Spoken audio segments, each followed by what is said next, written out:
Welcome to the show with no name for April the 11th, 2014. 14. Wow. Friday. Well, a week from today, well, it'll be Good Friday, but it'll also be the 18th of April, which is the midnight ride of Paul Revere. Is that the date? Yeah.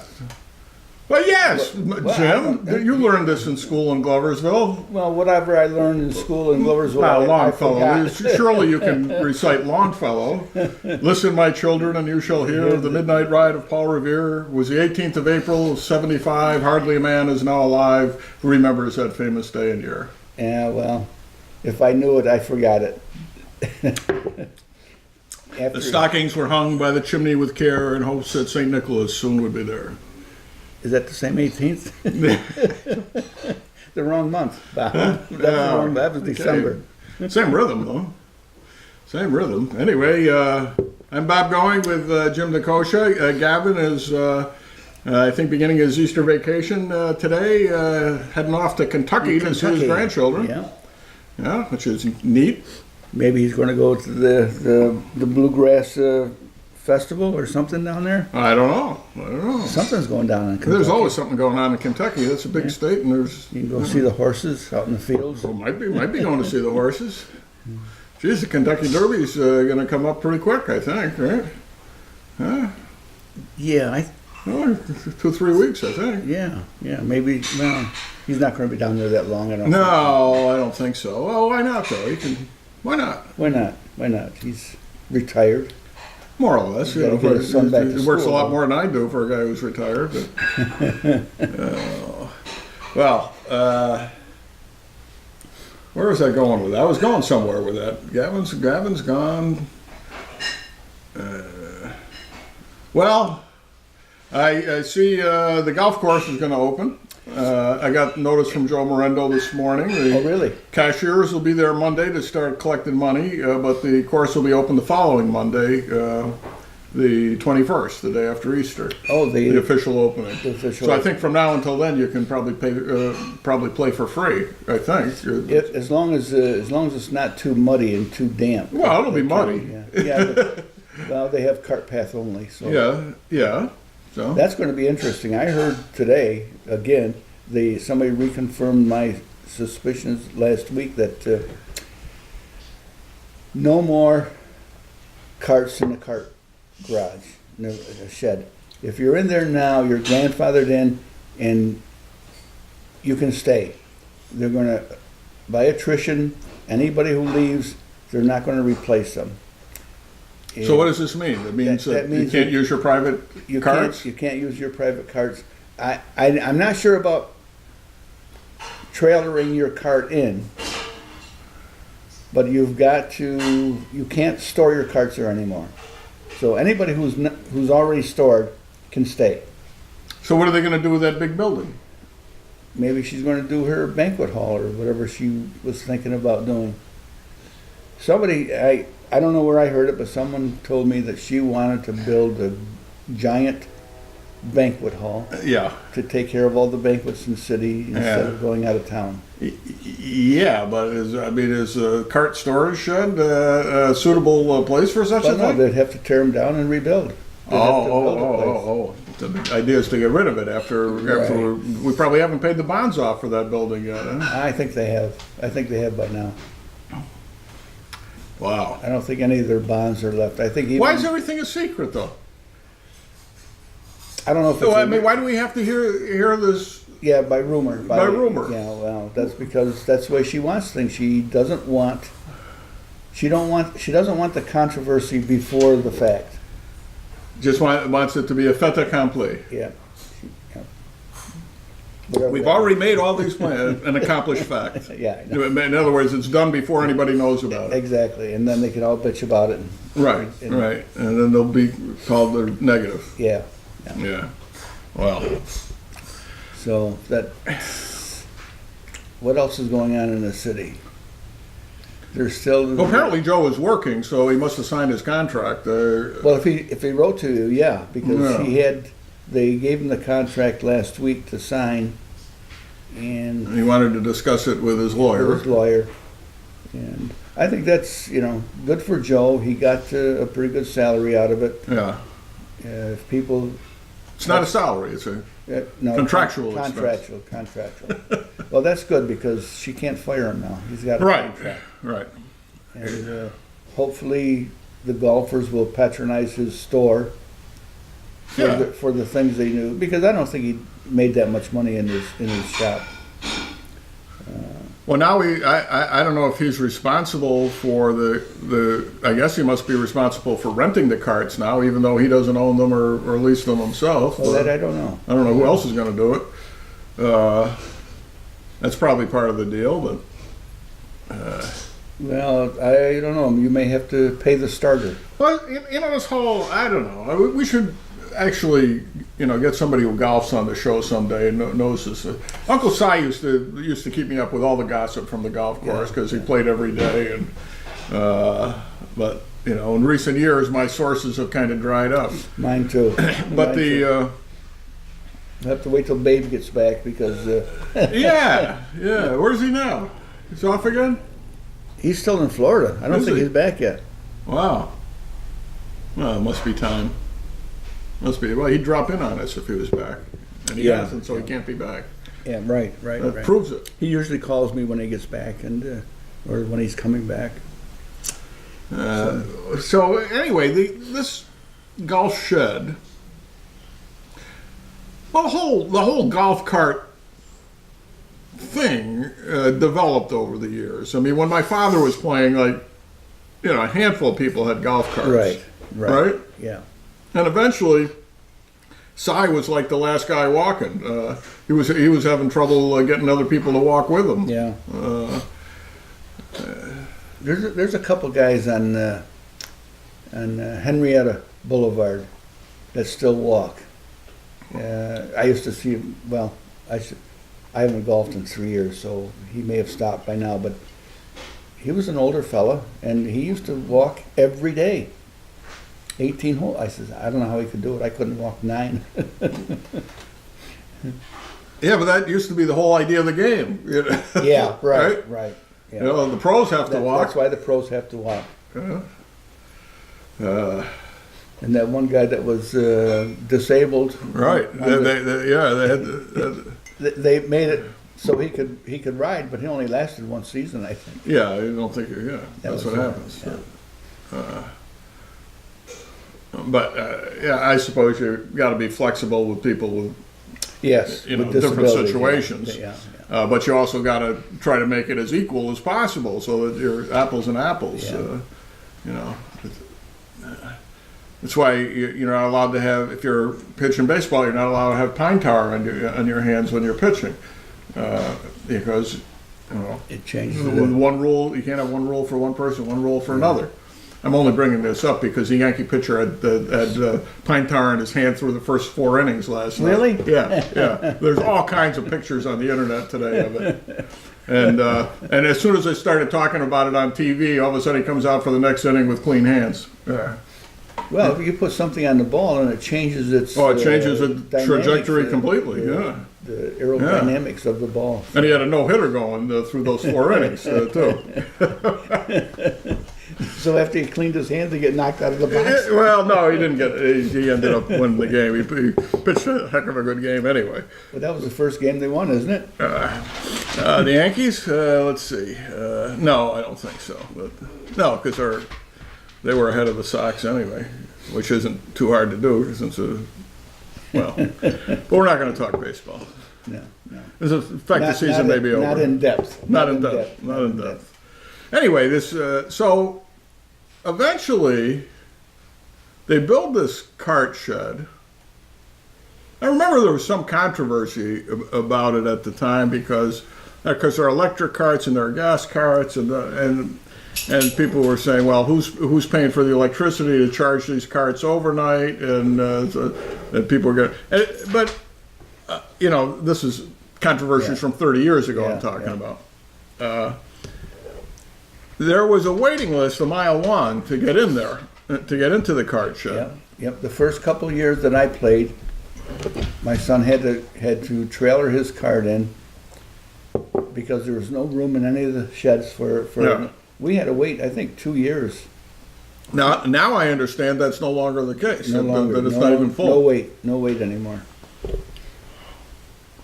And now with the other golf courses in the area are allowing, I'm not sure which one it was, I think it was in today's paper or yesterday's paper, that unlimited use of a golf cart when you get a membership. So, which means you're using their carts.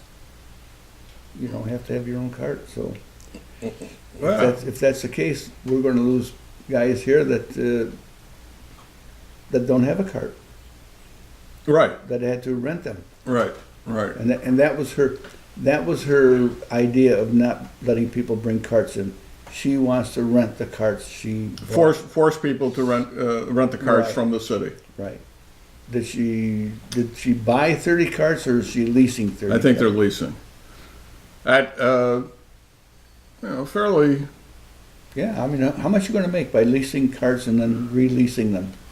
You get $10 a person in a cart. If it rains. Yeah. $10 a person. You know what I can't understand? You got to force them to go out and play golf. Nobody has a cart. They each want their own cart. Yeah. They're paying $10 for a cart. Oh. So you're going to put 2 guys in a cart for $20, Uh-huh. or 1 guy in each cart for $10 each. You know what I'm saying? Yeah. That's the Yeah. I don't want you in my cart. I don't want to play golf with you, but we got to go out because there's a waiting line and you got to buddy up with somebody. Get your own cart. I don't want you in my cart. I'll play golf with you, but I don't want you in my cart because you got guys that smoke. They don't want to ride with somebody who All right. So that's going to be. I don't know how that's going to work out. I'm just wondering. I may be wrong, but I think that's the case. You can't make me ride with somebody who smokes when I don't smoke. I suppose. So you got to give me another cart. You're not going to charge me $20 for the cart when that guy's only paying 10. Right. Well, I mean, there should be a way of encouraging people to not use as many cars, Yeah, I don't know how that'll work out.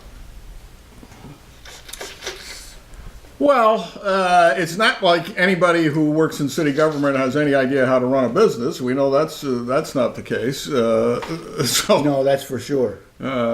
which is why and there's no, and if they screw it up, they just raise the taxes. So I don't know. or blame Joe Morendo. Or somebody, or the starter, or the. Well, I mean, that's the whole thing. The financial problems of the golf course, such as they are direct result of bad decisions made by the mayor.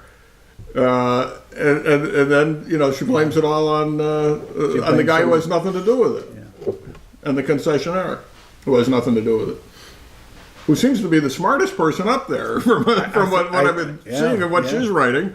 Yeah. Her ideas for making the golf course work make sense. I almost feel like give her the deed and let them take over. Well, she's made these suggestions over the years. She's made these suggestions, and they just shut her right down. Well, you got people on the golf commission now who don't even care about golf. What's the point? And a couple of them are there only because they know somebody. Right. I'm not casting a you know the word, on people, but you got a couple golf commission members that their dads work for the city or are involved in the city somewheres. And, No, and I understand that as long as it's the mayor's prerogative to appoint whoever she wants, she's going to appoint people who agree with her philosophy. It's Exactly. just trying to figure out what the heck her philosophy is. I mean, does she want to get rid of the golf course, as Jerry used to say? He wanted to get rid of the golf course altogether. I think that's what if that's the case, and she's doing a good job of that, making it so. Excuse me. Whoa. Yeah. Yes. And it seems that's her final Her goal. ultimate goal, and then turn it into a wedding facility or something. They think that they can sell it for $5 to $10 million. What's the basis of that? I don't know. That's Sell it as a golf course or sell it as vacant lot? sell it as a golf course. I can't believe it. Yeah. What did Rolling Hills go for? That was sold. I don't know. I don't think it went for that much. I'm sure it didn't. Kingsborough went for a couple $100,000. Well, there you go then. Of course, it's nowhere near the beautiful golf course that we've got. Yeah, the beautiful but golf still- course that we got, and what's it? Do we have any more people golfing there than at these other golf courses? I don't know. I think we did it more than Rolling Hills.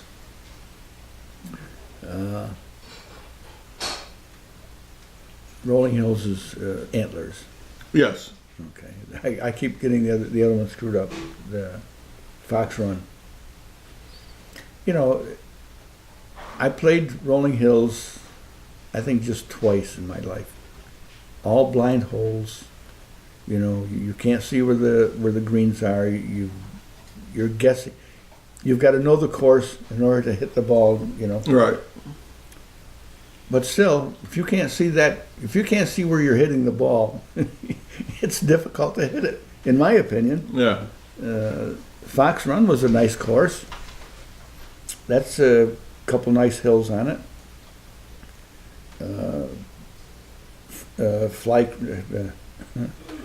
The other place on Route 29 there, what is it?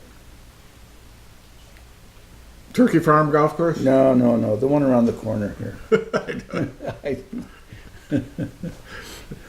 The one where if you get the ball in the clown's mouth, you get an extra round for free? That No, one? no. Oh, okay. There's 4 golf courses right in the area that they'll pick up the slack here like nothing. The only drawback is that you've got to drive 4 miles or 5 miles to get there. But this one here is right. Of course, a huge problem with all the controversy this year is that we've lost tournaments as a result of that. So you lose business. Members, not even sure if the golf course would open because the way things were going. Have gone somewhere else. People who were loyal to Merindo, well, a lot of them boycotted, I think. And whether they come back or not, who knows? They might have made other arrangements at this They point. may have. And they'll go to just to spite the mayor. They'll go to another golf course.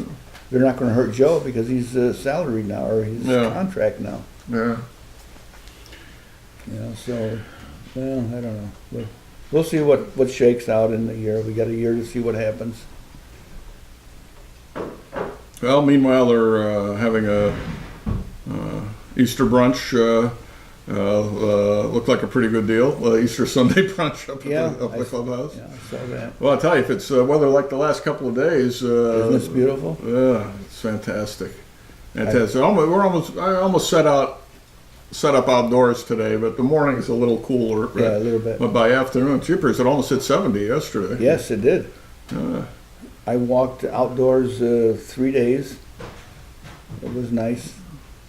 Yeah, we went down to Anna's for a couple of days, and Chippy and I went exploring down toward the Hudson River there, and we got to meet another dog. Right, Chip? You don't bother him. Chip the Wonder Dog. Yesterday was apparently National Siblings Day, which I didn't realize till late in the day. I saw that on your Facebook. When my brother posted a picture of all of us, and then I noticed other people were doing the same thing. So you got a bunch of siblings, right? How many in your family? How many brothers and sisters you had? There was 14, but there's only 14? Yeah. Your parents had 14 children? Yeah. Holy mackerel! Wow! I got 4 sisters and 2 brothers left. Wow! So there's 7 of us left. Only 7 out of 14. 14. And where were you in the rank?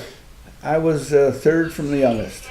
Oh, wow. So you're, wow. Yeah, I got a sister younger than me. They were like almost running out of names when they got to you. Yeah, my younger brother died. My sister's younger, so she's the youngest now. Big family.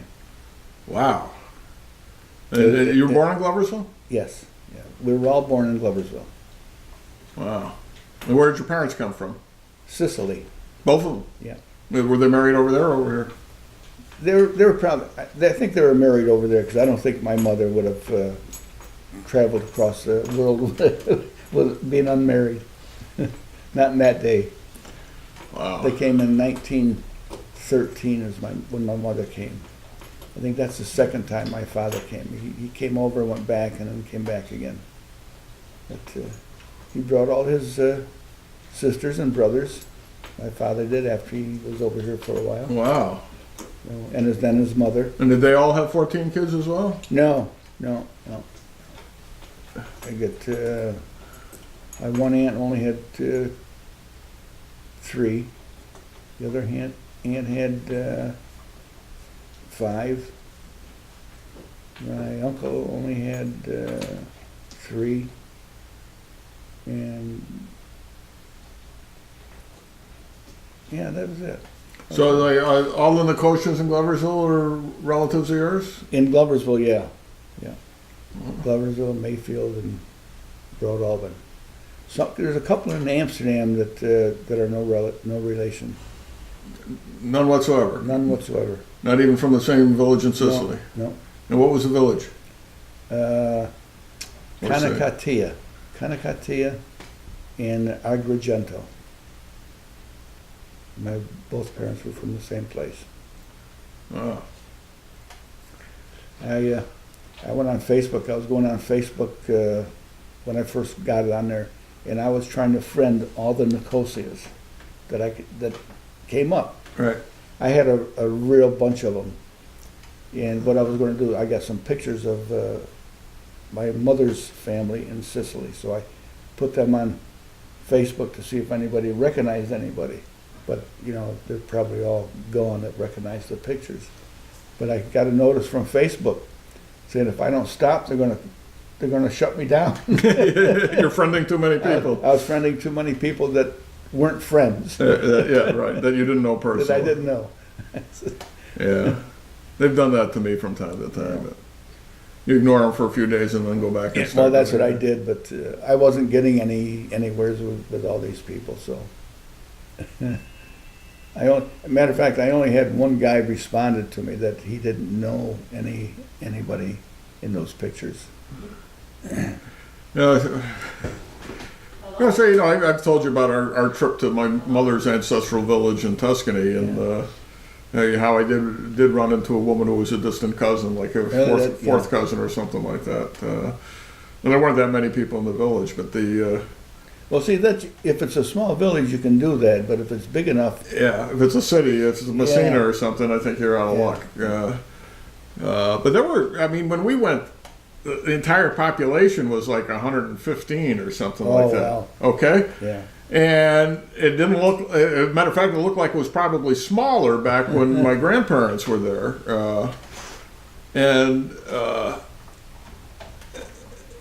Anyway, over the years, different of the relatives have gone back and forth because for a while, several of my aunts and uncles were actually living in Italy during the 1960s, setting up a supermarket chain, an American supermarket chain in Italy, and so they would periodically go to the hometown, and I guess there were still some distant cousins living there that they would go to visit and such, and. One visit, they saw hanging on the wall in somebody's house an old picture from early 1900s, right? And it's loaded with people. It looks like people waving goodbye on a steamship. It's not a steamship. It's the balcony of the apartment building that my great grandfather owned in Franklin, Massachusetts. He brought, his immediate family over. Actually, I don't even know they did. He ended up bringing most of the village over. Okay, so Franklin, Massachusetts is just loaded with people who came from the same little, like Pichat is here, right? Yeah. So anyway, so here's these 70 people hanging off the porch. I remember this porch. I used to play there when I was a kid, and it's hanging somewhere else. So this is. And they took a picture of the picture and brought it back and showed me. I said, "Who was left in this village?" Right? Yeah. I mean, these people are all in Massachusetts. Yeah.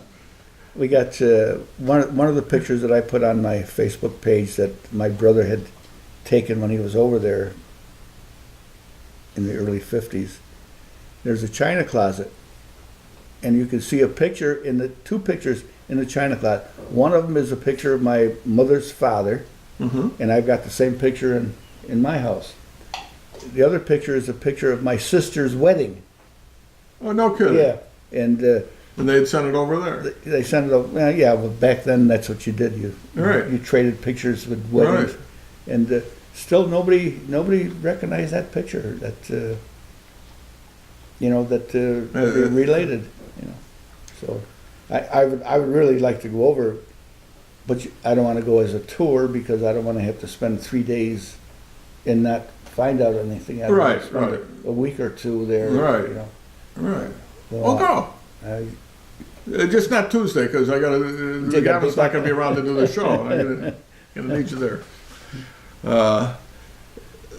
We've got from both sides of our family, pictures like that were, either came across the Atlantic or sent back there, and we got copies or whatever. One thing you notice about those early 1900s, late 19th century portraits is that you'll find them full-figured as opposed to today, where you just concentrate on the waist up or whatever. Yeah. And the reason for that is so they could prove to the people back home that they hadn't lost a leg or an arm in an industrial accident. Seriously. It was so common. Or they're wearing clothes that you sent over. Yeah. Because we've had a couple pictures that of little kids wearing clothes that my mother had sent over that we grew out of. So 14 kids grew out of them, and then they went across over the seas. Yeah. Wow. But you've never been at all? Never been. No. Uh-huh. We were thinking of going this year. With my son's was planning on running a marathon in Rome, and we were going to go and watch the marathon and do whatever but we probably wouldn't end up in Sicily. That's still quite a swim from Rome. Yeah. So Elaine's insisting she's got to go to Rome and the places where her parents came from. On the mainland. Yeah. I said, well, it'd be great if we go, but I don't think we're going to go. You should do it. I'd love to go. The only thing is I don't want to go on a tour because No. I don't know if I could walk on a tour. No. Rent a car, they're cheap. Go wherever you want.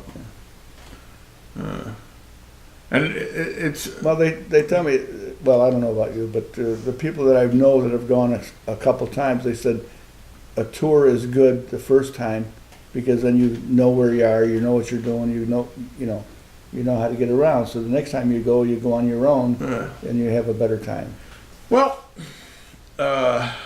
we did it in reverse on our Ireland trips. The first time we went wherever the hell we felt like it, and the second time I told everybody where they were on the tour bus. That's where I had my second car accident, right there. Yeah, we even ended up eating in the same diner at one point on the tour as we had that we had found on our own. Where are you doing Easter? Who you going to be with your daughter Easter? We really don't know. Last year we ended up taking, none of the kids came home, and we ended up taking my mother-in-law up to Lancey's on the Lake and had a grand old time. That sounds nice. Yeah, it was nice. The meal was terrific, and the service was great, and I knew half the people in the place. It's funny, you know more people there than than you do Yeah, going out here. Every time we go up there, there's always 2 or 3 couples that we know. Yeah, It's a nice place. it is a very nice place, and this time of year it's just nice. It's nice. Easter's late enough this year. It's April 20th, right? Well, yeah. 28. Yeah, but Mike Riccio's birthday. Mike Riccio and Easter Sunday. Is it Easter Sunday? Yeah. I thought Easter was the 26th. No, it's the 20th. Well, today's the 11th. Next week's the 18th. 1920. Next week is Palm Sunday. Palm Sunday's this Sunday. Oh yeah! Wow! Yeah, Wow. April 13th. Oh God! I got to start making Easter bread. You do. Oh. Yeah, you got to dig the snow out from. No, it's all gone. I went out yesterday, Is it? raked up some of the leaves. You haven't fired up the. I didn't fire it up yet, but I'll fire it up Monday when I start baking the bread. Oh. As long as it's not raining. How long does it take to do a pizza? About 3 minutes? No, it doesn't take that long. Not that long. No. Just We put it made- in, take it out. Made a pizza this big. I think it was about a minute and a half. Wow. Yeah. Put it in there. I said, well, leave it in there for a couple minutes. My nephew was there. He says, Uncle Jim, he said, you better look at it. Now. Yeah, opened it up, and sure enough, the bottom was done. I just put it on the peel, held it up towards the ceiling for another 10 seconds, cooked the top. That was it. And minute and a half, he said. He timed it. Have you put a thermometer in there to see how hot it gets? I did once, and it went up to 700 degrees. Wow. But I think that's hotter than when you do the burn off the. oh yeah, Uh, yeah. Those are the self-cleaning stuff. 700 degrees they go. Of course, you don't make any bread at 700 degrees. You let it cool down a little bit. Yeah. Pizza, you keep a fire in there if you're going to make pizza. You push the fire all the way to the back. You put the pizza in there. I told her, I said, we got to have a pizza party. She said, well, who's going to make the dough? Get Pepsto. You don't have to. You don't always have to do everything. Yeah. I said, buy it. That's what I'll make her get some pizza dough or Pep's dough when I fire it up. They still sell that, right? I don't know. Yes, pizza Pep's. I don't know if any of them are making it, but they. I don't know who's making it, but it's Pep's. Yeah, it's a recipe. Yeah. Yeah. I suppose it's just as well they went out of business when I went gluten-free because. I see a lot of gluten-free breads in the stores now. Yeah, a lot more. We got some. I usually make a loaf myself, about one a week usually, from a Pamela's bread mix. Really, unbelievably delicious. Is it? Yeah. You make kind of a fake whole wheat by putting 2 tablespoons of molasses in with the mix. I was making Amazingly good.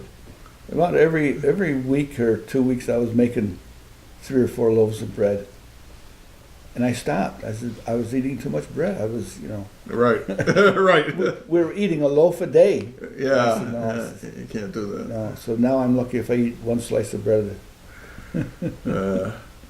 We went up to that 518 grill up on Collins Corners there, and had a really good hamburger on gluten-free bread. Did you? They used the Rudy's, and then I bought a loaf of that one of the stores at We're going there. Hannaford's, and it was not bad. You know, for the of the store-bought gluten-free breads, that was the best I've had yet. Because some of them just taste like cardboard. They're just Yeah. but that was pretty good, Rudy's, and that's what they serve up there, and they make a good hamburger. It's very well seasoned. We're going there Sunday for Sunday brunch.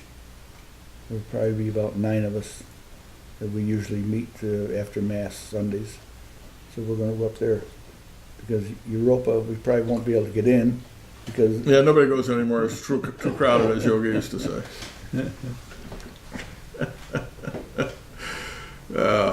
Have you been to the 518 for the brunch? no, I've never been there. Somebody mentioned it, but Yeah, one of the people called. They said we have a tough time when we go to Europa on Sunday because we got to wait. You know, you wait 10 or 15 minutes, and they got to put a couple tables together to get us all together. Cause that, oh yeah, you take up half the place. yeah, well, that big table down in the corner, we can get 7 there without any problem, but half the time we got 9. Right. So yeah. So we'll go there Palm Sunday. Then Easter Sunday, we've got 28, 29 people coming Sunday. Yeah, I mean, Luz is doing that 222 Tuesdays again. Yeah, I heard you say that. Yeah. I had to do something Tuesday. I think it was my sister was coming down. She had to go to the doctor, so my brother's in the hospital, so nothing serious. Well, family first. Yeah. But yeah, I don't know how she can do it for that price. Tell you the truth, but especially when we keep saying I'll have another cup of coffee and stay there for another hour, and take up the table. But, Is she crowded on Tuesdays? Is it? well, we went at an oddball hour because we went after the show, 11 to 12, and but even so, there was a fair number of people in there for that time. Parking the. They've been digging that street up in front of her place for like 3 months. Really? The National Grid. I don't know whether I guess it's a gas line, but occasionally they block the street, they limit the traffic, they take up half the parking lot or most of the parking lot, and it's really Parking back to the post office, right? well, yeah. I mean, there's always a place to park, but the places like immediately in front of her place are being tied up by this construction project. Because even if you want to park in front of her place, then they've already got half the street dug up, so there's no room for anybody else to get through. So it's tough. So give her the business, because stuff like that chases business away, which is no fault of hers. The food is always good, the service is terrific, and the company is superb. She has her 3 lovely daughters working there, and her grandchildren always hanging around, including the little ones. Yeah. Emily Lou Hazelton, right? Yep.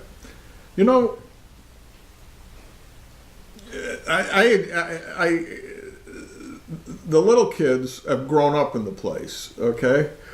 And I have a special fondness for this because my mother grew up the same way, and all her siblings, because the family ran a little grocery store, and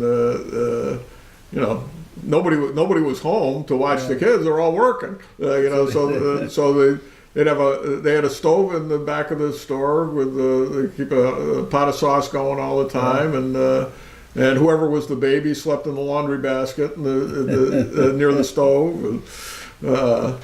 And you just grew up helping out and doing your part. Yeah, my dad had a little grocery store when I was a little kid. Didn't spend any time in it. I just vaguely remember it. I guess my older brothers worked there on and off, in school. So then my brothers, when I was in junior high school, My two brothers opened a store. And a couple times, neither one of the brothers could work, you know, they stayed open that late. And they made me watch the store. Oh, what a disaster. Some woman comes in and she wanted 2 pork chops. And he got the loin there. I knew how to do it, but I've never done it. And I butchered those pork chops so bad. It's a wonder she took them. That was, but it was, you know, when I was in the store, there was very few people would come in at night because everybody came in during the day and right after work. Yeah. So. Yeah, those, you know, you used to get your meat fresh every day if you could afford meat. Yeah, yeah. You know? Wow. Well, my grandfather kept. He was vital to the housewives of Amsterdam because he was the Iceman. Oh. If you didn't have the ice for the ice box, you're plumb out of luck. Yes, right. But can you imagine? You know, before refrigerators, before freezers and ice cube makers. I remember the ice boxes. We had one in the kitchen. They had to throw the water out, you know, a couple times a day. The ice would melt. When we moved here, the refrigerator was in an odd place in the kitchen. It was right. If you're looking toward the back door, it was right to the right of the back door. The only place in the kitchen where a table would fit, the refrigerator was. Okay, and it took me a long time to figure out why there was an outlet, right? Huh? There was the only place there was an outlet. No, they actually had to run a special outlet to it. But the reason was, if you go out on the porch, you'll see there's a door for the ice box. And what they would do, there's one at City Hall too. It's the only other place I've seen one. There's one out on the back side of City Hall.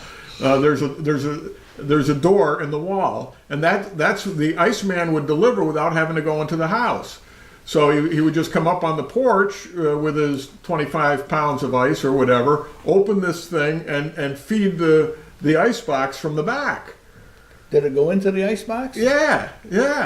Or there was a trap on the back of the ice box, however it worked. But you opened the door, slid the ice into the ice box. You never saw the housewife except when it was time to collect. See, you know, the houses when I used and that's why the refrigerator ended up in the same spot, because that's where the ice box used to be, because that's where the ice box had to be. When I was a kid, the homes that had those little doors on the side of the house was for the milk. Yeah. The milkman used to put the milk in there, and the housewife didn't have to go outdoors and get the milk off the frozen porch. Yeah. It was, that's. It probably fit right into the ice box too. That could have. Yeah.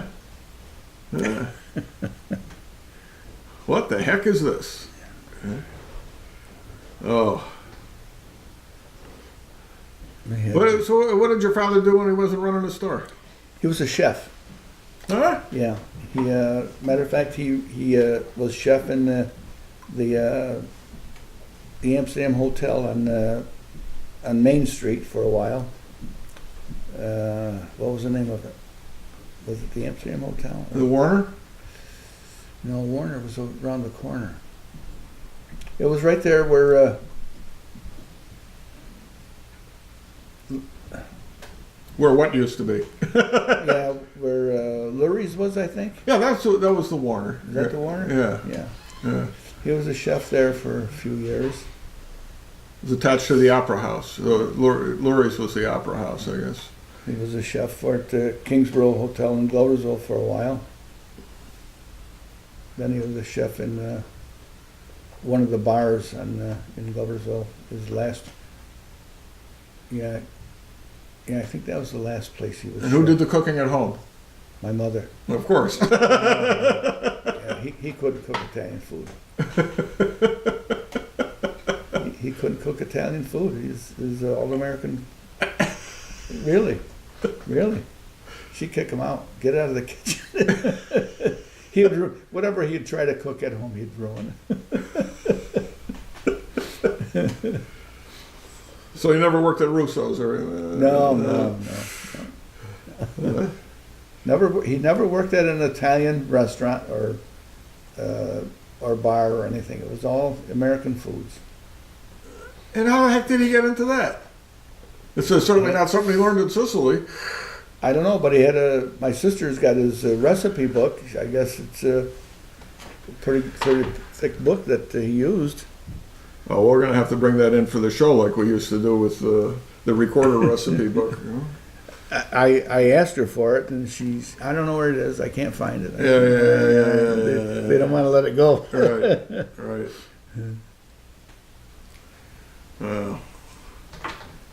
You know where some of that stuff ends up over the years. I know.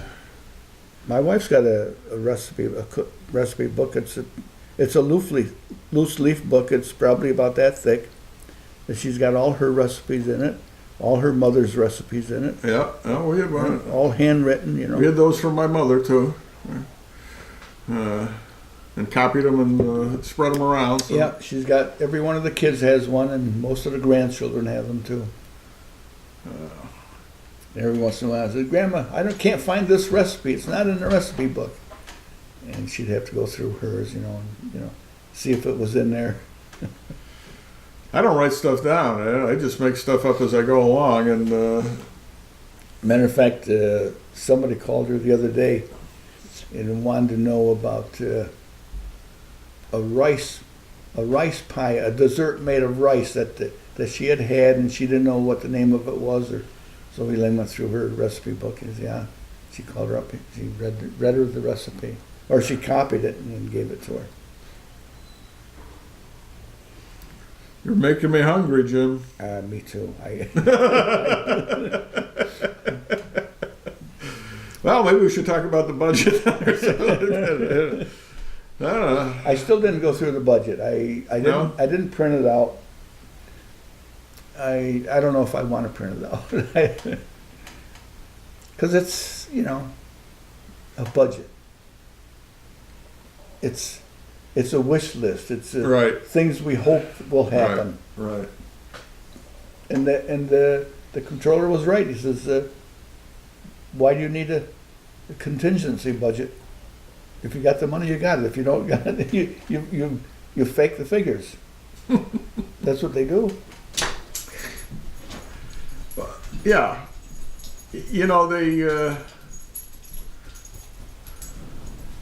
They treat fund balance like it's contingency. Yeah. Which it isn't. And they treat it like it's a separate source of funds, which it's not supposed to be. It's a piggy bank for them. Yeah. That's what they treat it as. So none of that appears in the budget, and then you just go ahead and amend it afterwards.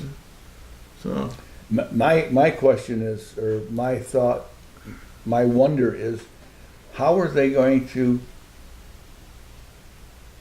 account for the monies that they put in the budget that were illegal to put in the budget? Where are they going to? Where in this new budget are the figures going to show up? Yeah. I glanced at the budget. I said, I can't see where it is. Well, my guess is it's just going to continue to be illegal. Yeah, but the government says they want to know where that money is, and they've got to account for it. Yeah. So if they take the money out of the budget, they've got to account for it somewhere. Yeah. See, there should be a separate ledger for those kinds of monies. The loans and grants and stuff should be in a separate ledger. Input and output. Right. Not in the regular budget. Right. I don't know. And it's I understand throwing all the money into one place and accounting for it electronically and whatever. I understand the temptation to do that, but the rationale for it. But to me, you're just asking for trouble when you're doing that. When you're commingling the funds, Yeah. you're asking for trouble. Yeah. Well, If you're publicly held corporation, you're not allowed to do that. You're not allowed to just say, hey, look, we got this. They call it commingling for a reason. A lawyer cannot get away with that. You have to, if you have funds that are being held in escrow, you can't touch have it. those in the same. You can't even have them in the same bank account with money that is yours or is used Right. for some other purpose. it's gonna be a separate bank account. Well, with the city's budget, if they've got grant money and they put it in as a revenue line item, Yeah. they've got to have a line item for expenditures, Right. appropriation for that particular line item. But they didn't do that. They had it as a revenue, but nowhere does it show As an expenditure. as an expense. you know. So they just used it as revenue, and Yeah. and that's their problem. They got to find That's out. one of them. Yeah. It's one of them. Supposedly they know where the money was. They know what they spent, but they got it. Well, supposedly. But they've got to account for Let me it. see it. Yeah. And if you can't show it to me, then I don't believe it. Yeah, the grant writers, they want to see where it went, and if you can't show them where it went, they want that money back in that line. Look, when you go to borrow money, and they borrow money all the time, okay, you have to present them with all kinds of documents showing what the state of the city's finances are. Yeah. And if you're lying on those documents, which it appears they have been, Yeah, then that's a serious problem. That's fraud against the lender. yes. I I don't know. That's remember I was running for office in my youth. I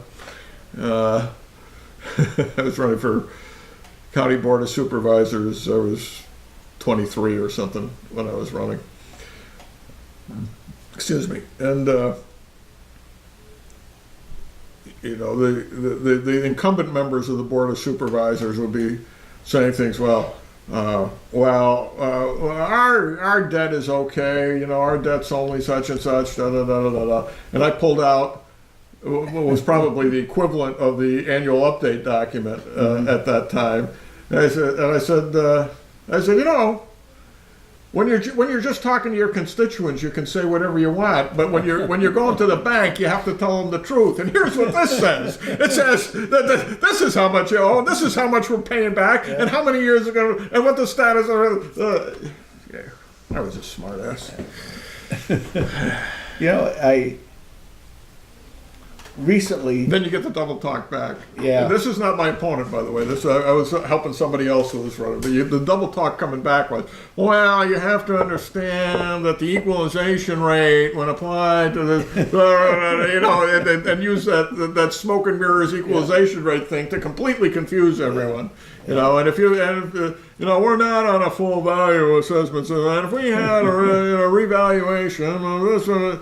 And then this would mean that, and you wouldn't have to pay that, and this, right? Yeah. Yeah.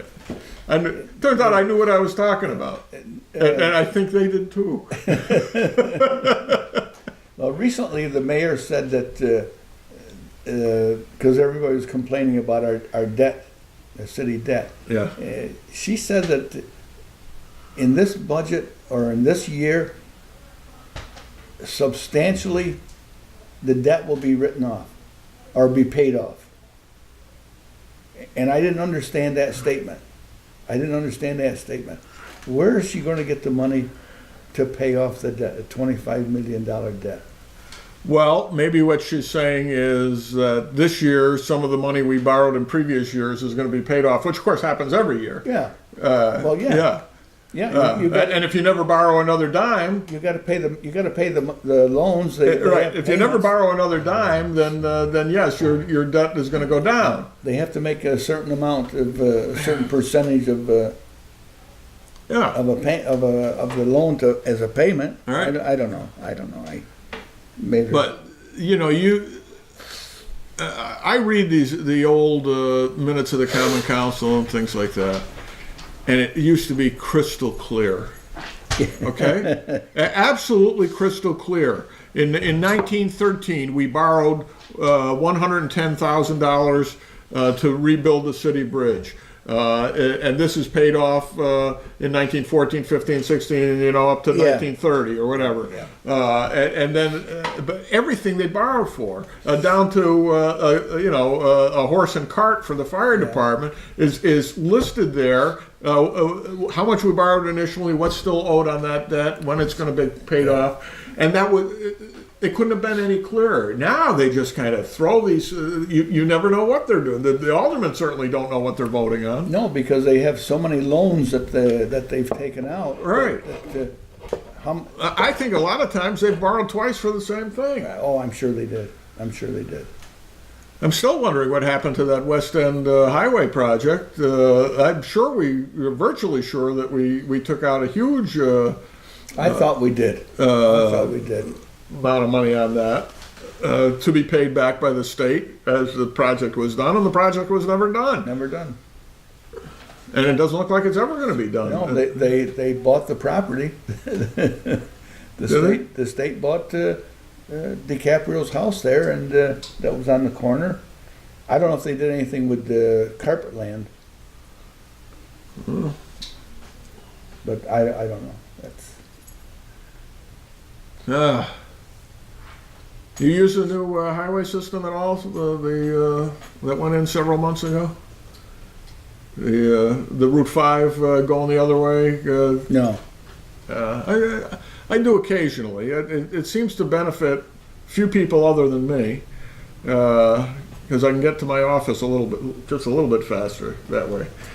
I still can't figure out what it does that justifies they're doing it. I realized we had extra lanes there that we really didn't need. Supposedly, But we spent $3 million on this project. supposedly it justified getting to Main Street easier.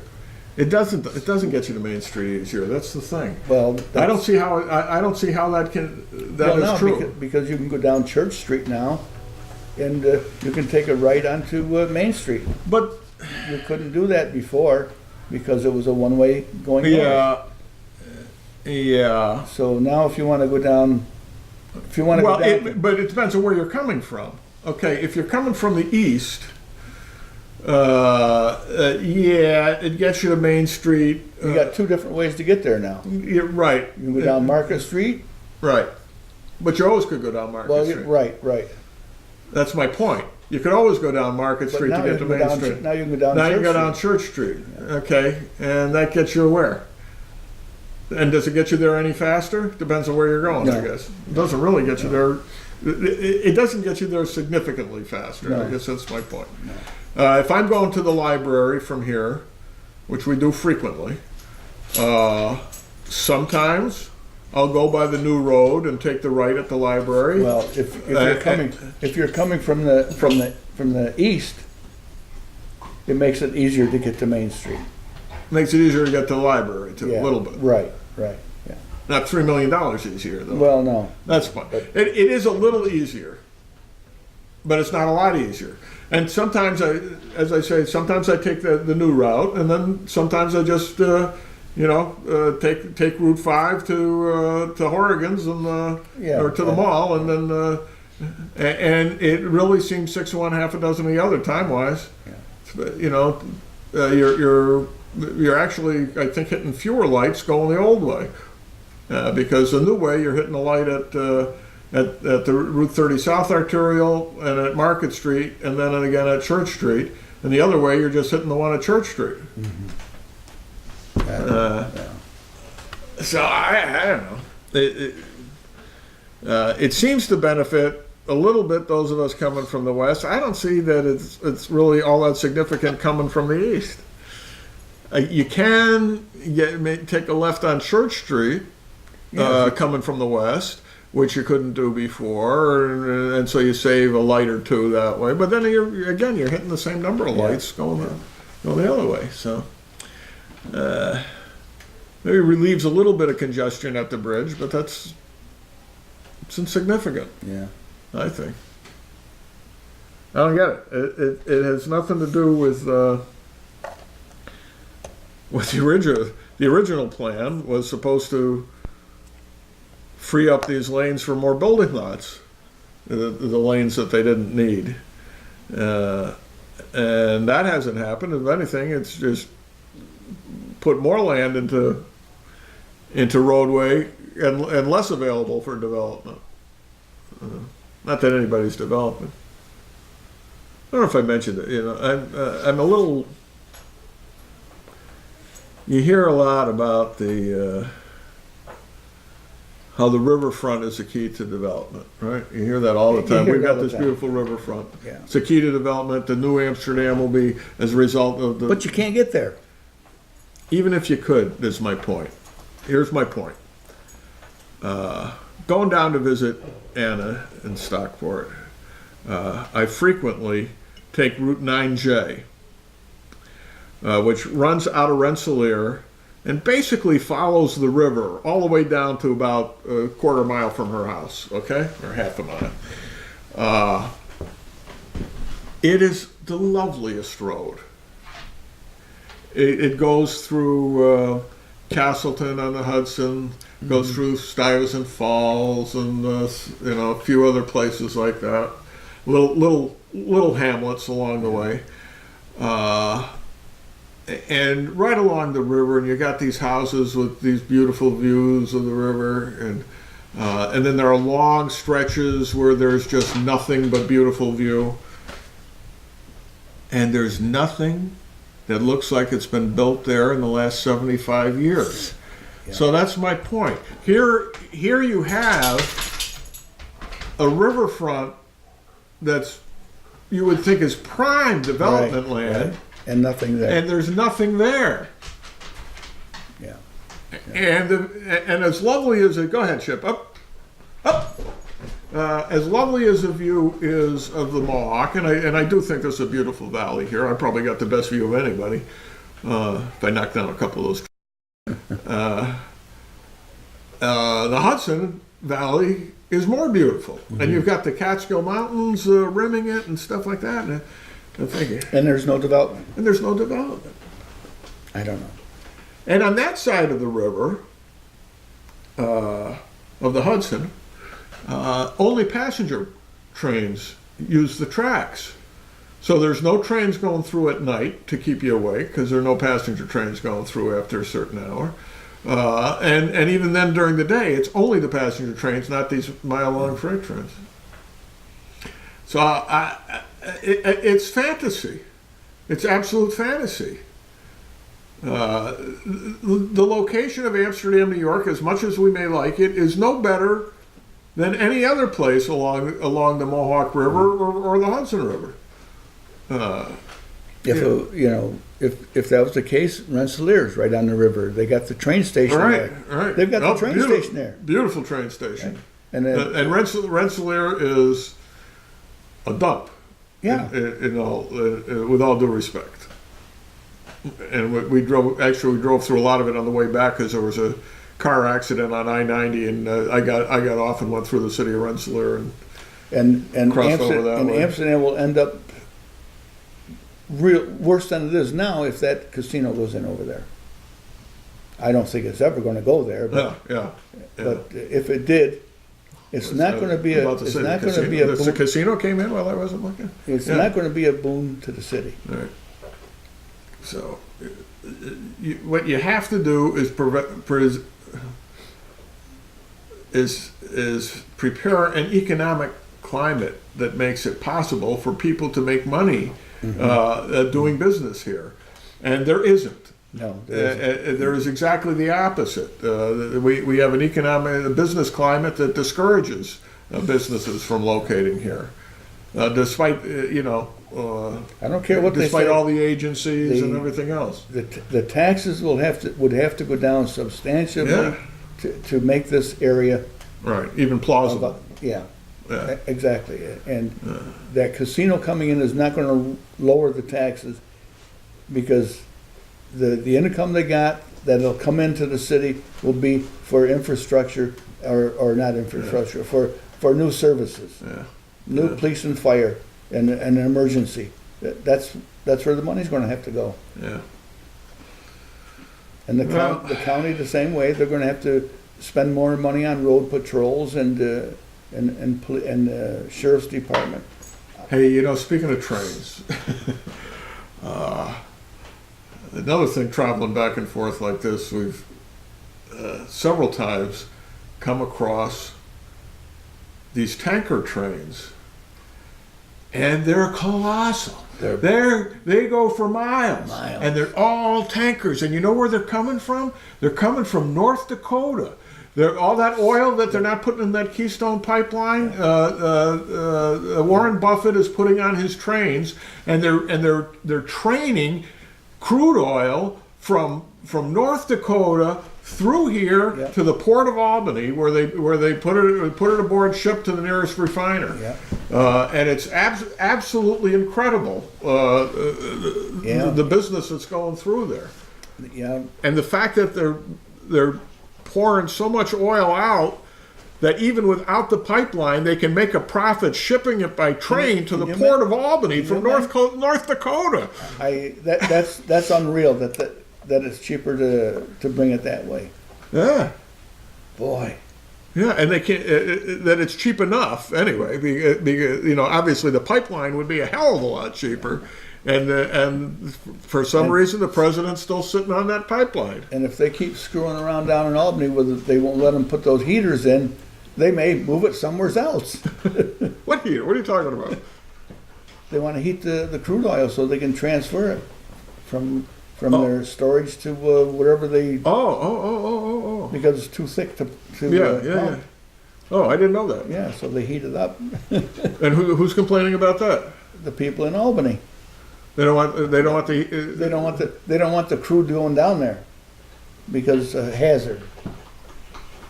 How many years have they been doing it? And all of a sudden, probably forever. All of a sudden, it's a hazard. Yeah. Because out west somewhere's a train blew up or something. It did. Yeah. So now everybody's in a panic now who uses crude or has crude go through their area. We've had to go through the West End for 100 years, and you know what? We collect taxes on every one of those cars that crosses through there. Well, that's the truth. From really? Yeah. The rolling stock is separately charged under assessments. So, yeah. I didn't know that. Yeah. Amazing. Yeah, Well, whatever it is, whatever the energy sources we have, if it's the energy source of the future, they'll all say we want it now, and then when we get it, it's dangerous. Yeah, it's dangerous. Yeah. Now, perfect example. We must have clean fuel. We got to get rid of the coal. We got to. All of a sudden, they come up with this fracking that is releasing all this natural gas. So much natural gas, half of it is burned off. Yeah. Okay. It is the cleanest burning fuel we have. It alone replacing coal-fired power would produce would clean the air up dramatically. But no, we must have a reason not to do anything that improves the economy of the country. But they're against. They've been fracking for years and years and years. I know. Now all of a sudden it's dangerous. Yeah. Notwithstanding everything this president has done to dry up our energy sources, he's allowing nothing on federal land. Okay, and yet we now have the highest amount of proven reserves in history, I think, which is an incredible statement. You know, if you go back to one of the panic buttons they push, and I've heard. I remember when I was in college, so we're talking like 1972 or so, 71, 72. I remember a lady I used to commute with who was an older person going back to get her degree. Okay, so she was like in her 40s at the time. And she said, "Did you know that we are going to run out of oil in 15 years? There'll be no oil left. And then what are we going to do? How are we going to ride our..." So I look at it. Yeah, and this is the panic stuff they're doing. It turns out that the proven reserves always run out within a certain period of time, right? Okay. Yeah. But every year we prove more reserves. Like we drill and we find out there's more here and there's more there. There's more than they anticipated. And you go back to like 1920 and you would read the same articles that by 1928 at the rate we're using fuel we're going to be out. Yeah. And we got enough coal. If we could use, if we wanted to use coal, we got enough coal to last like 500 years that we know about. Without even digging any deeper. And the same way with oil. And now with these natural gas, now we're talking they've got 100 years worth of natural gas. So, come on. The resources are there. Yeah. If the price is right, the resources will be developed. You got to come up with the technology to make it. And you will come up with the technology if you need to. And I've said this before, but it's a perfect example, and we're seeing it again in our lifetimes watching this fracking stuff.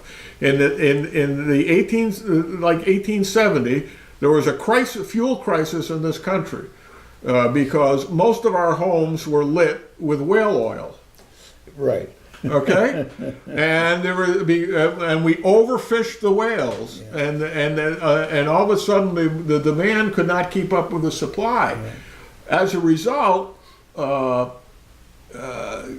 kerosene, as the price of oil went up, or whale oil went up, the price of kerosene became reasonable. Kerosene was from coal, right? Yeah, well, kerosene was kind of from crude oil, but at that point it was a kind that was bubbling out of the ground in western Pennsylvania. Okay, so they're able to make kerosene out of that. Now they're able to produce, because the price of whale oil is up, they're able to produce kerosene at a competitive level, and all of a sudden nobody wanted whale oil anymore because the more kerosene they made, the cheaper it got. Yeah. And as they developed, and then the refineries were able to do other things, and they figured out the power in gasoline. Yeah, and then the next thing you know, you've got an internal combustion engine, which made the automobile and the airplane and everything else reasonable. Yeah. And diesel locomotives, and they didn't have to chop down forests to make trains go anymore. So all these things became possible because it's the natural flow of things. It's supply meeting demand and demand meeting supply, and the invisible hand sets the price level that makes it all work. And if this doesn't work, then something else comes up. Something else will come up.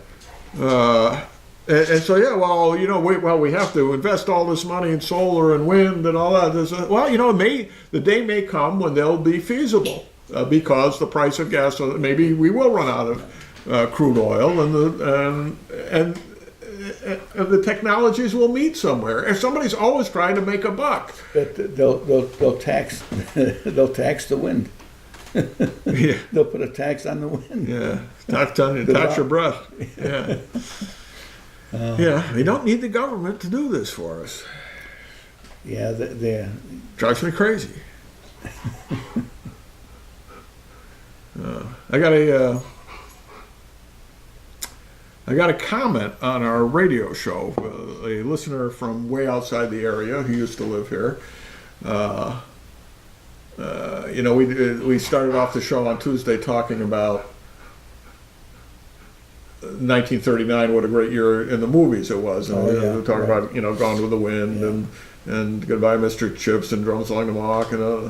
And my commenter noted, we don't have books like that anymore. People aren't reading stuff like that anymore, and that's why the quality of everything has gone down, because people, people aren't writing and people aren't reading this good stuff. And I said, "Oh, I hear you. Yep. I'm doing my part." By the way, my book.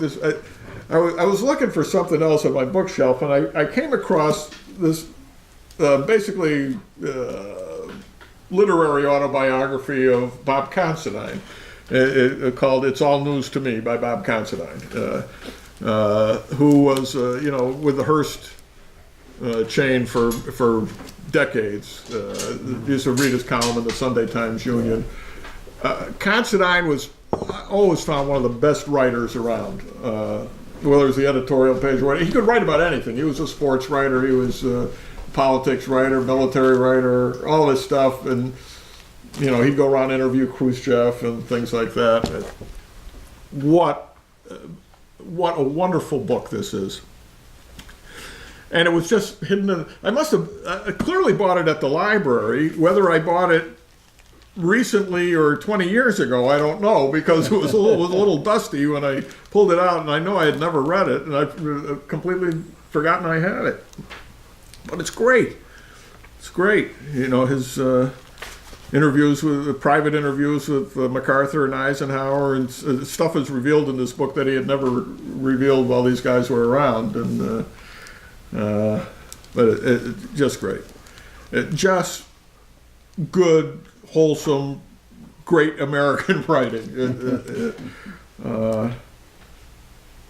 Here he's with Henry Ford and the second, and here with MacArthur. So General, what would you have done to end the Korean War? Oh, I'm glad you asked, Bob. No one's asked me that in the last 15 years. Anyway, it's it was a golden age of newspaper writing too. That's I fear has gone. Anyway, he knew them all. We're halfway into our second hour already. Yeah, we're into the second hour. Yeah. You thought we'd have nothing to talk about today. We started the show.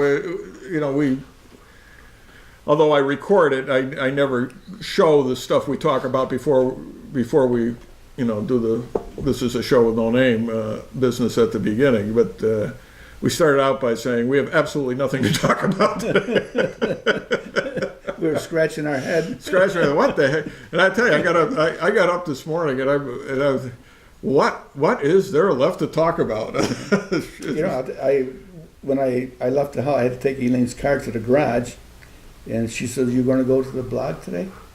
I said, "What are you talking about?" I said, I don't know. I said, "What are we going to talk about at the blog?" I said, I don't think Gavin's going to be here. I said, "I don't know if Bob's going to be there." I said, "But I'll drive by and see what's going on." And I had no idea what we'd talk about. No idea. Of course, I don't do that much talking. I got up early with the dog. It was before 6 o'clock, and I checked all my usual internet sources. Something interesting must have happened overnight, and there really wasn't all that much interesting that happened overnight. Before I left the house, I said, "I better go on the internet and see if Bob is going to be in town." I was. The court decision came down on the Louisiana school voucher case in favor of Louisiana, but that I could probably talk about that for a minute. I don't know what that's about. That's what I say. It's a little obscure point, not that obscure, but I find there are certain things I find interesting that no one else finds interesting, and I appreciate that, and I try to stay off those topics. I think I told you that Mary and I went to the British Museum one time. We were in London, and we went to the British Museum, and I came back. I was still family court judge at the time, and I had a bunch of the lawyers in my office, and I said, And I said, and I'm just wandering around this room in the British Museum, and all of a sudden I came across the original cuneiforms of the Gilgamesh epic. You know, the Sumerian, the Gilgamesh epic was one of the really early works of literature that's still existing, because it was written in the earliest form of writing. I mean, we got stories that may be older, but it's the earliest written fiction or mythology or whatever. And the reason it's people find it, or historians find it interesting, is because it's a story of the Great Flood that kind of parallels the Noah story. So, you know, Gilgamesh is the Noah of this expedition, but whatever. But anyway, this is, you know, it's a great early work of literature, and I'm all excited. I'm bubbling over talking about how I saw these cuneiforms that I could practically touch them, and it's a Gilgamesh epic. And one of the lawyers, I paused for breath at one point, and one of the lawyers said, "Judge, can I ask you a question?" And I said, "Sure. Did you happen to notice whether anybody else was looking at these cuneiforms?" I says, "Well, as a matter of fact, no, there wasn't anybody. It was just me. It was just me and Gilgamesh." And what's that tell you? Yeah, what does that tell you? I said, "But the Rosetta Stone was just on the other side of the road." The Rosetta Stone, Judge? Yes, the Rosetta Stone. Do you understand the Rosetta Stone?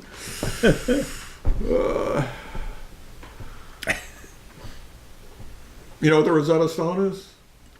I've read about it. Yeah, it's it is some kind of decree, some governmental decree, I think from the time of Alexander maybe, found in Egypt. And its significance is that it contains the same decree in 3 different languages. One of which is ancient Greek, one of which is modern Greek of the time, I believe, Alexandrian Greek, which would be about 300 BC. And the third was an Egyptian hieroglyph. Up to that point, when they discovered this, and this is fairly recently, it was Napoleon's troops who discovered the Rosetta Stone. We were not able to translate these, acres of Egyptian hieroglyphs all over Egypt, obviously, that told the story of their kings and their wars and everything else. Because we had the 3 items together, we now knew what all these pictographs meant. Yeah. They might have been able to figure it out if they worked on it for 100 years, but maybe. But this was a good shortcut, and because of that, they've been able to translate all this stuff and learn all kinds of things that they never knew about 5,000 years of Egyptian history. So very significant. Now, again, I was the only one looking at the Rosetta Stone.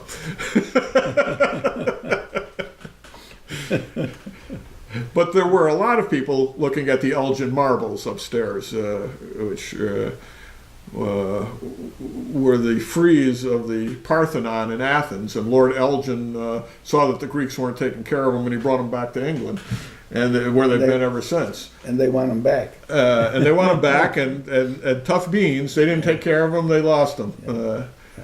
They are, you see this stuff from a distance, or you see it in books.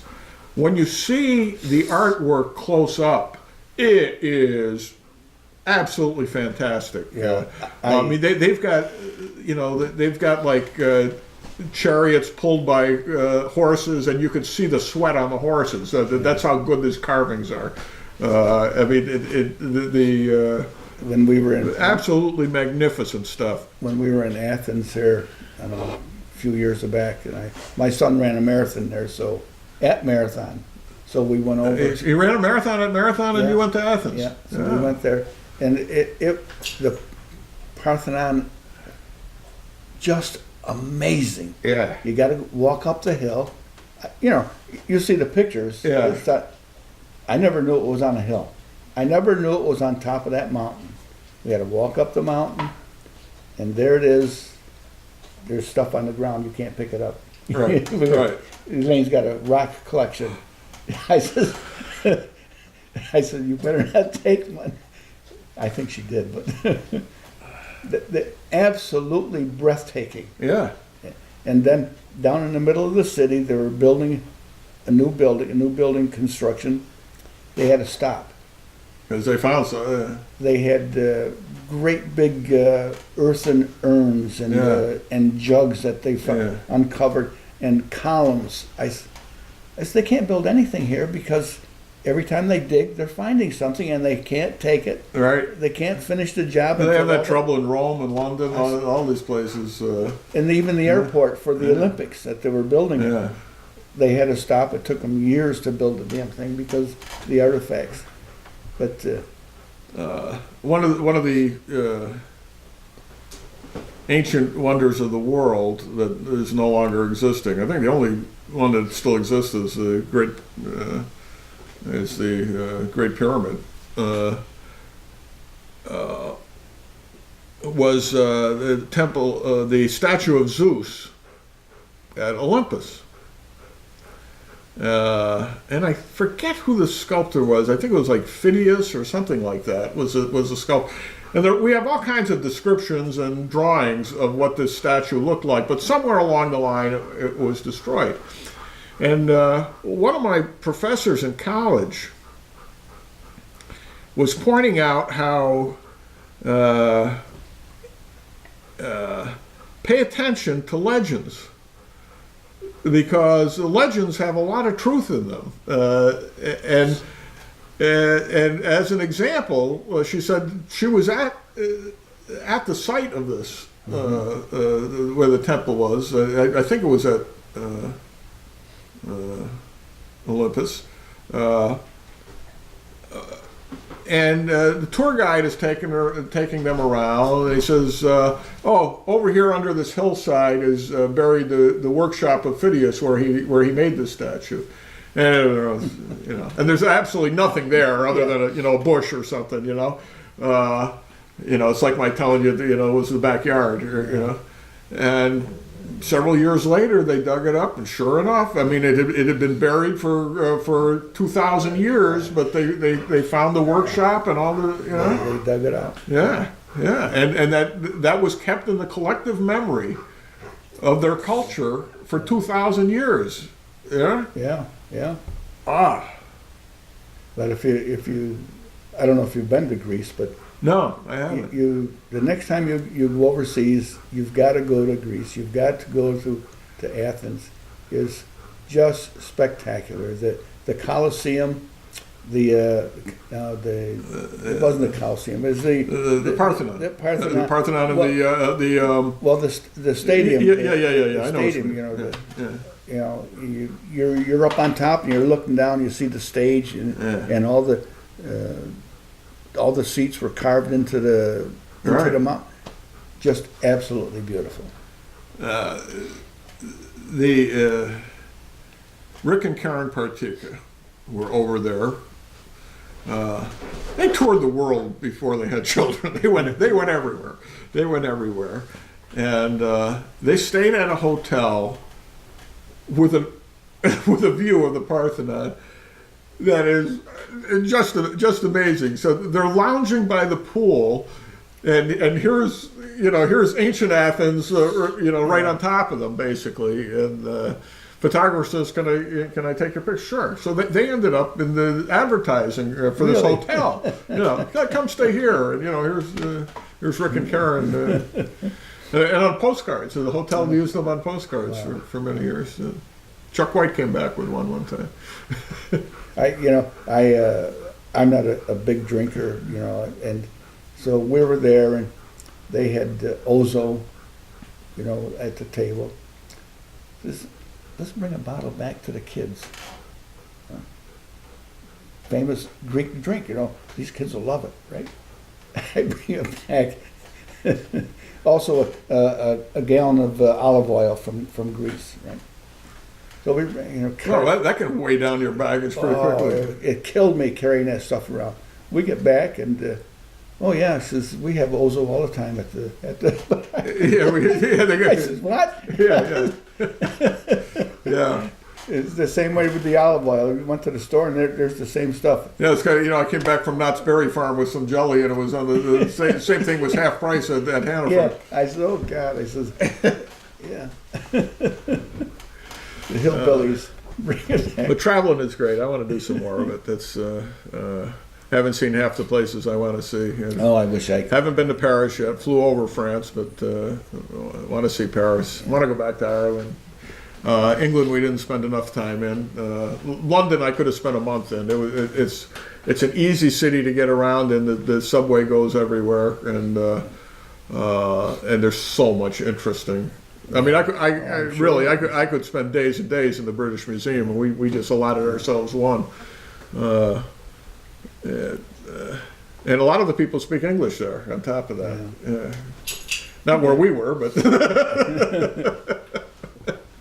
But my niece lived in England for, I don't know, maybe 10 years. We had a chance to go, never went. Well, the chance to go, if you could afford it, Yeah. you had a place to go. But at the time, I couldn't afford it. And my other niece lived in Sicily for, I don't know, she was probably there for another 10 years. Another niece didn't get there. So now everybody's over here. And now I can go. Yeah. Well, I don't think any of our, the tour, I forget what we spent on the tour trip. That was maybe a little more, but we were spending like $300 for round trip tickets to the British Isles. Yeah. And you can't go wrong. No. You just can't go wrong. Plus they feed you and you see a movie. So, yeah, I love to travel. Zurich was nice, so expensive.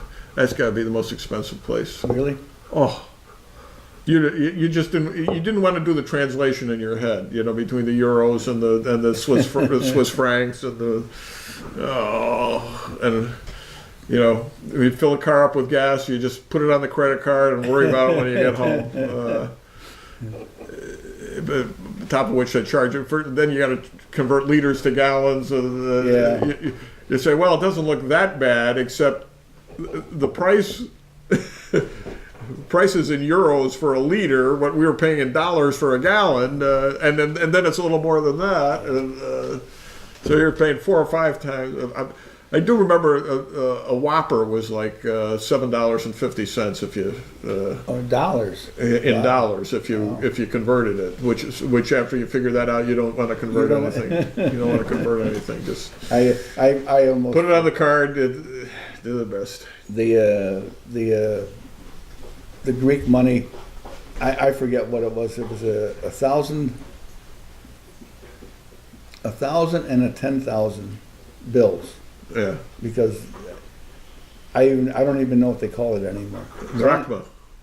But I was paying the guy. It was 1,000 drachma or whatever it was that I owed, and I handed him a 10,000, and I started to walk away, and he stopped me. He said, "You gave me too much," because I didn't dawn on me. I saw the one. Right. So he gave it back to me, and he said, "No," he said, "You got to give me this one." So he could have taken me over to Coles with it. Yeah, we had a similar experience someplace in Ireland. We had just converted our money. I don't know what the hell I had in my hand, and the little old Irish lady that we're buying candy or stamps from or something like that says, "Now stop," she says.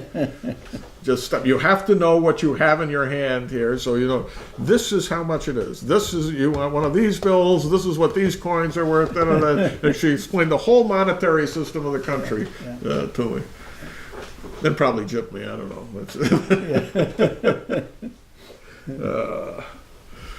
But yeah. The one restaurant I think we had lunch at a restaurant, so we had some Greek foods, and some other stuff that we tried. So we were leaving. I paid the bill, and I left a tip on the table. And as I get up, I see a guy 2 tables. He's coming over, he's gonna grab the tip off the table. I guess you don't tip at the table or something. So I went back and I took it back and I called the waitress over and I handed it to her. That guy was gonna steal the tip. Yeah. Yeah, I think some of those countries it's not customary to tip. Well, I didn't know. I don't know. Well, I think there it was customary tip because they were all tourists. But there are thieves everywhere. Yeah. Did you eat outdoors everywhere? Or? Just in 2 places. That restaurant was inside, and we sat at a table outside somewhere in the area they called the Placa. On our last Europe trip, aside from breakfast, I don't think we ate indoors at all. It was just one lovely terrace, this or that, or after another. It was nice weather when we were there, so we just had summer jackets on. So you just stay in the Athens area, or? Yeah, we just stayed in the Athens area. We wasted more time than, we went on a couple tours, but the rest of the days we were just hanging around the hotel because we didn't know where to go or couldn't figure out where to go because we had no plans. We didn't make any plans before we went. We went on a spur of the moment. Well, the topography of Greece is difficult. It's so mountainous. And the mountains run right to the sea, so they're. And driving there was crazy. Oh, it's got to be insane, yeah. Oh my God! People driving down one-way streets the wrong way, and the cars were going up on the sidewalks, going around each other. And this is crazy. And we were in a bus, and the guy's got to make a turn. It was making a turn onto the street that you can't make a turn on. He had that bus up on the sidewalk, this far from the building. Nobody paid any attention. It didn't bother anybody. I said, "Oh my God!" I said, I'm on the side where I see that. Wow. It was an interesting trip, though, even though we didn't do what we should have done. We could have, we could have taken a boat to Sicily. We were so close because there was a couple of tours going to Sicily. I said, well, we're liable to get stuck over there because we don't know what we're doing. I said, so I'm not going. And look, Lord knows your Italian isn't what it used to be. Yeah, right. Oh, well, I think we've wasted enough of people's time today. This is our pre-Easter week light and fluffy show. All right. So we'll be back with the radio show on Tuesday. You're going to show up for that, and don't ditch me because Tuesday I can make it. I don't think I don't think Philip Tambasco is going to make it. I think he's going somewhere. So he's out of school, but he won't be able to make it on Tuesday. He sent me a note of apology sometime back. Mm-hmm. Did you see he stumped me the other day? No. Oh yeah, I run into him at the show. How to Succeed in Business Without Really Trying, and he says I keep trying to stump you, but I can't. I said you got to understand. I memerized the book I gave you. And I was kind of a little bit too cocky with him. I don't know if you remember, but the one time he came, I handed him a bunch of newspapers. Yeah. Which included the 1979 special supplement to the Recorder, and I hadn't even read it myself. And he used that. He said he stayed up till 2 o'clock in the morning trying to figure out a way to stump me. And he came up with a question from one of those papers I gave him without reading, and it covered a period of time when I wasn't living in Amsterdam, when I was living in Albany, because I was in Albany for a couple of years around my last year of law school and first year out. So he comes and he's thrown clues in, and I'm suggesting this, that, and the other thing, and he's getting it from this end of and I answered all kinds of questions he didn't ask, But finally, I had to throw in the towel. I said, "You did it. You stumped me. You stumped me." And he was so pleased with himself. Ha. Yeah, I'll get you next time, Philip. He comes up with some pretty neat questions. He does, and he continues to do so. Yeah, where does he get all this? He comes up with questions that I don't even remember. Well, it's all that stuff I gave him helps out. Well, yeah. He's got source material to work from, not just all his grandparents. He's something. He is. He's going to be quite a reporter if he keeps that after him. Got to get him out of here. Anyway, we'll be back with the radio show on Tuesday, and I guess next Friday we probably won't do a show. It's Good Friday. Good Friday, probably not. But no podcast next week.